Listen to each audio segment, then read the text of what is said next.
Welcome back to another edition, the 1 week away from WrestleMania edition of Raw is Retro. It is March 22nd, 1999. Ooh. I am Lord Manny Hayes. He is Marcus the Grand Finale. and he would Just thought I'd fall off the screen. No. and we're joined once again by all three faces of Jamal. Special Two-Face because it's Nitro and Raw that I'm watching at 8. So Bow, bow, bow, bow, bow, bow. That's what's going on in his head, but he also has the Ministry of Darkness going on his head as well. So this is coming from Jamal's neck of the woods, the Knickerbocker Arena from Albany, New York. Does this arena still exist? No. no, it does not. It I'll go does. with no. It's currently Nah! MVP Arena. And I knew of the old name because my family live in New York. It was the Pepsi Arena. Oh. How did Pepsi lose that arena? You know where Pepsi moved to after they freaking abandoned New York? They went to Denver, Colorado for a little bit. Those bastards. You seem Those a little bastards. bit salty about that. They left me. They left me. Pepsi, you'd never be nothing but a knockoff brand of Coke. That's all you always be. Have no fizz. Pay us, The kids- Coca-Cola. Pay us. Come on, pay us. Come on. How did the kids say it? Come on. How the kids say it? They don't got the Riz? Nah, Pepsi, you don't got the fizz. You don't got the fizz for me. You ain't got the fizz for this. But I would like some Coke money, Manny. That's what if they do want to sponsor it. Hey, that sounds horrible. But consider we do cocaine knives. But Hey, I wouldn't even. Tony Khan loves you for it, but chill. Yeah, I should have specified Coca-Cola this time, because we always talk about Cocoa knives and everything. I did not actually intend to talk about that, but I was like, I want that Coke money. I want that Coca-Cola money. That's Patreon content, Marcus. Yeah, I want that I want that polar bear money. We're not doing ETE right now. That's everything else. So the corporation once again, for the fourth week running, open the show. Vince talks about how great of a night WrestleMania will be for them. He believes Austin and Undertaker are now working together, cahooting, but it's not gonna work. Rock says we're 6 days away from heading to Philadelphia for the end of Steve Austin's career. This brings out Mankind, who calls himself the best referee there is, was, and ever will be. Why is this so? Why do we care so much about guest referees? Why? Mankind. WrestleMania. It's WrestleMania season. What can you do? WrestleMania's always has special guest referee matches. And then they are all cut off by Steve Austin driving a Coors Light beer truck into the arena. Almost Sponsor us, breaking Coors the Light. freaking stage. Almost breaking it. I'm like, oh. Saying he will win the title at Mania before spraying The Rock and the McMahons down with beer. And I didn't know it was this episode. Man, that was this episode that he was like, I'm going to go to SmackDown Hotel, go to room 316 and bring that some bitch straight to Yeah. I didn't know it was this episode when he came out with the Coors Light truck, but when he went, the opening shot was Coors Light guy Steve Austin talking, hey man, yeah, I'll help you out later, whatever. And then I was like, oh, it's this episode? I didn't realize this happened so close to Mania. But I was like, oh, nice. And then it feels like for the last 4 weeks, Raw has been booked like how I would play GM mode, where there's been a title match every week. Because we get another tag team title match between Owen Hart and Jeff Jarrett versus The Brood. Everything breaks down. And there's no disrespect. They're being defended every week. The disrespect would be the workhorse. The disrespect would be if they were both in singles matches. On heat. Everything breaks down. And Owen hooks the sharpshooter on Edge, but Public Enemy come in, making this a no contest, and Deborah receives a bloodbath. So two Never things. had this shit coming. Yeah, two things about this. why the fuck is Public Enemy coming out to a match that they don't matter in, gets jumped by everybody, not they don't fight each other like, you know how like a big brawl, no, everybody versus Public Enemy, they just whoop their ass. Yeah. And then the lights go out, and then we wake up and we see Deborah bloodied up, all bloodbath. They just splattered her shit. Well, Yeah. It was a bad day to wear white too.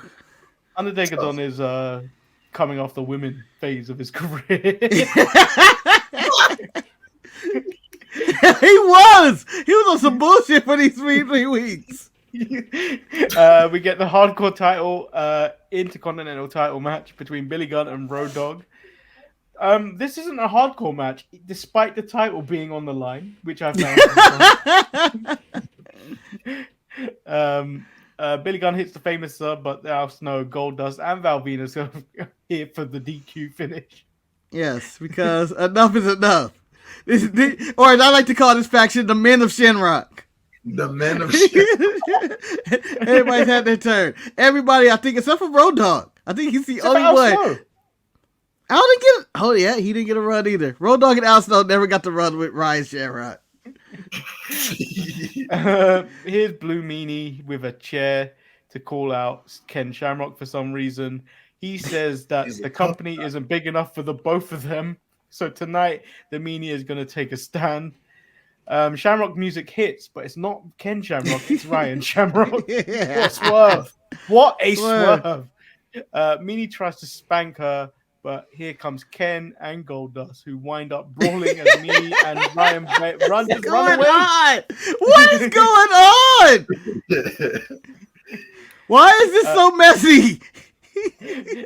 The Meanie saved Goldust from an ankle lock and a chair shot. I guess that is your Intercontinental title build for WrestleMania. And we've just lost Jamal. Yes. We're down to no faces of Jamal and a chair.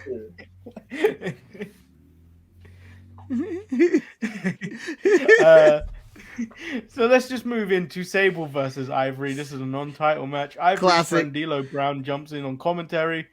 Jackie trips Ivory and Sable gets the victory with the power bomb, the Sable bomb. Yeah. So can I just say that Sable has one of the worst power bombs I've ever seen performed? Well, she can't lift them.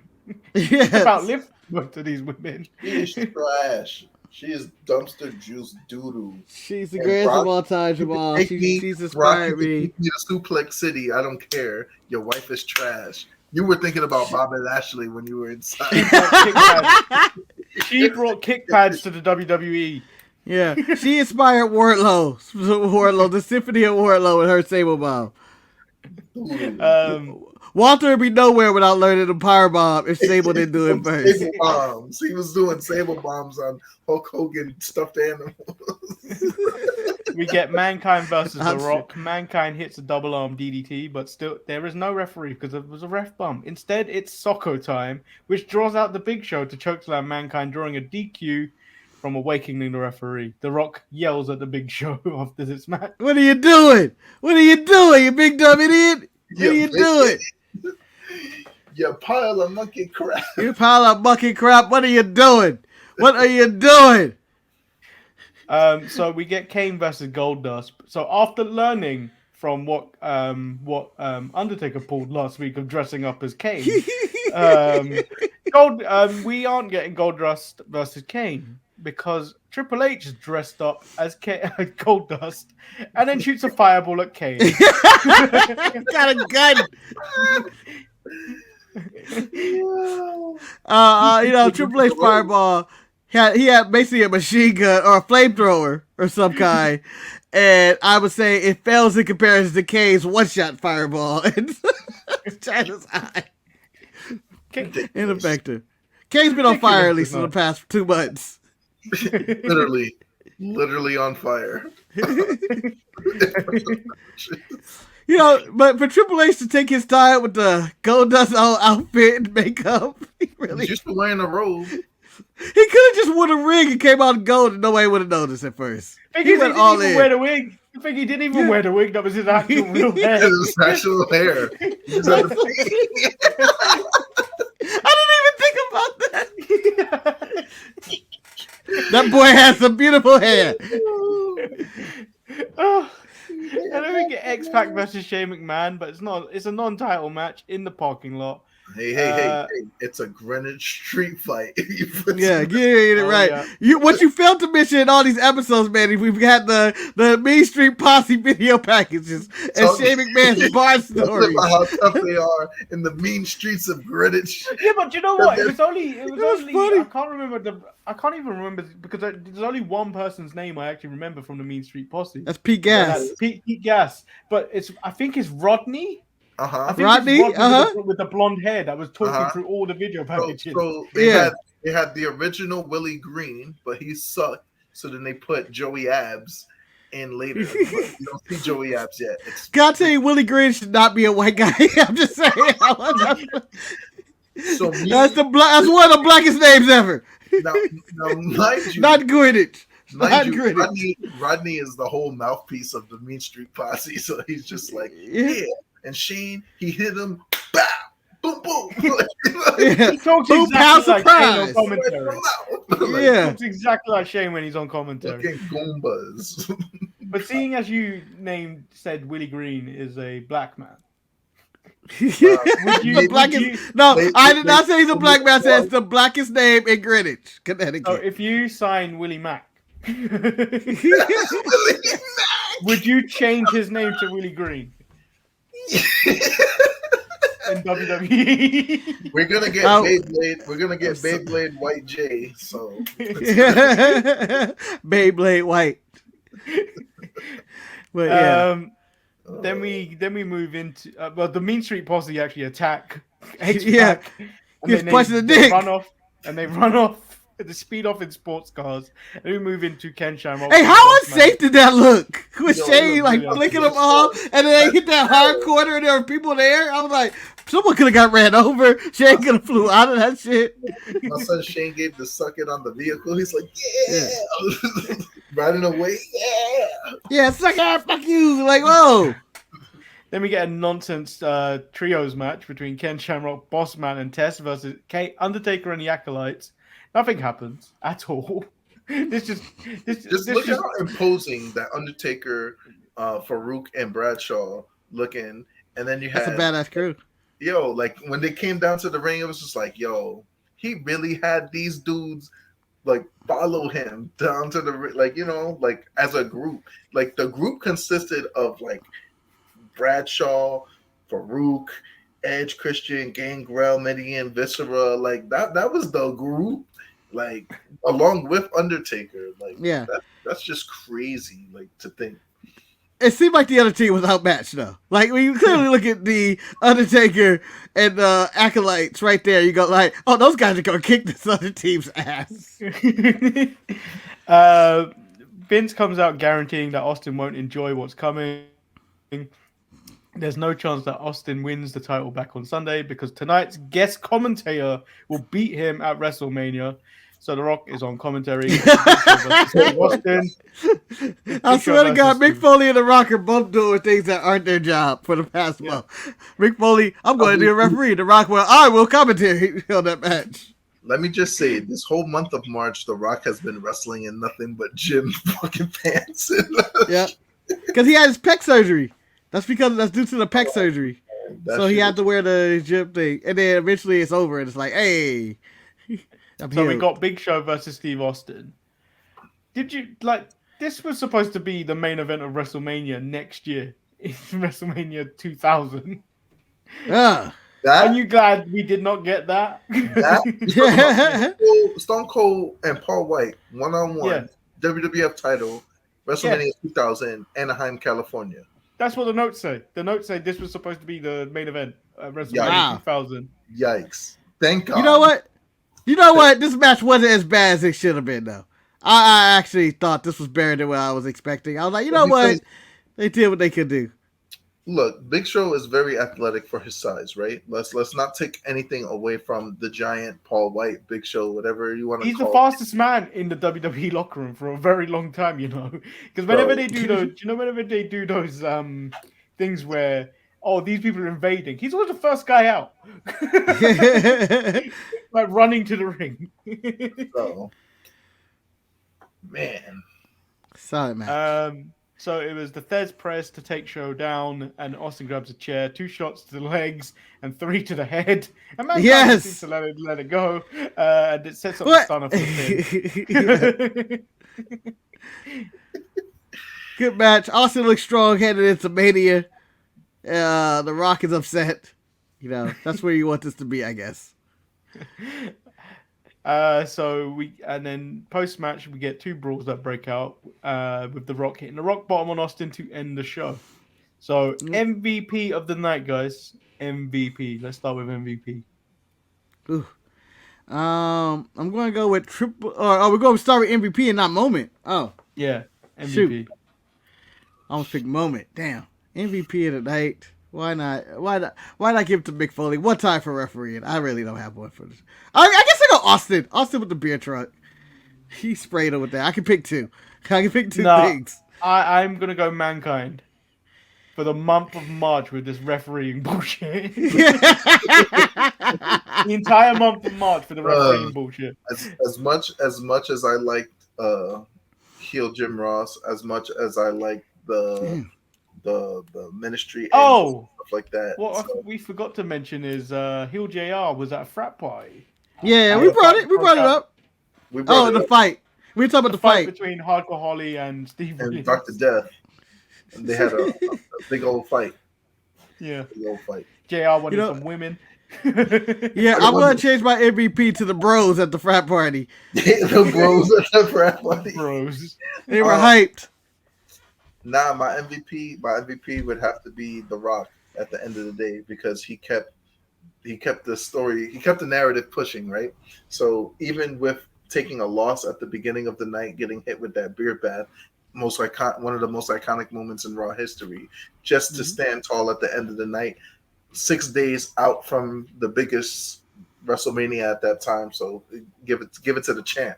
Give it to the champ, the great one. The people's champ. Okay, so moment or match of the night? My match of the night, just because I already picked the beer truck earlier, Big Show versus Steve Austin in the only wrestling match that happened tonight. Nah, the beer truck gets it.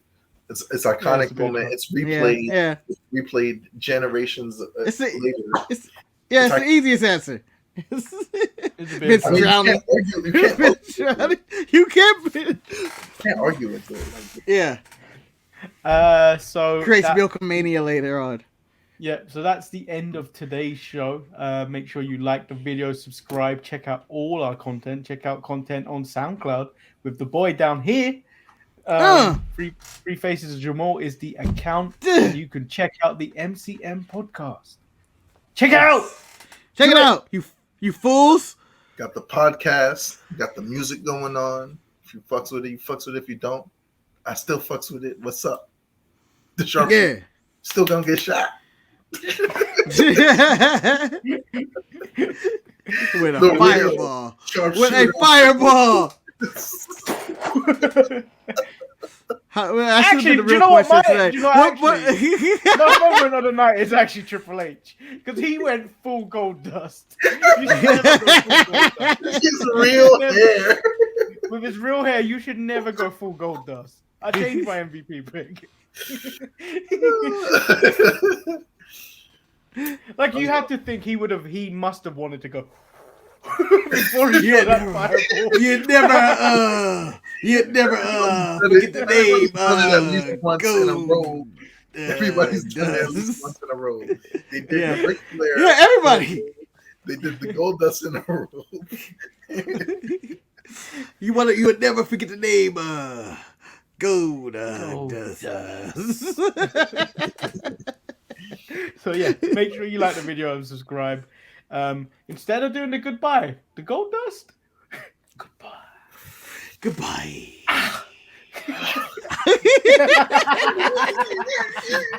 God.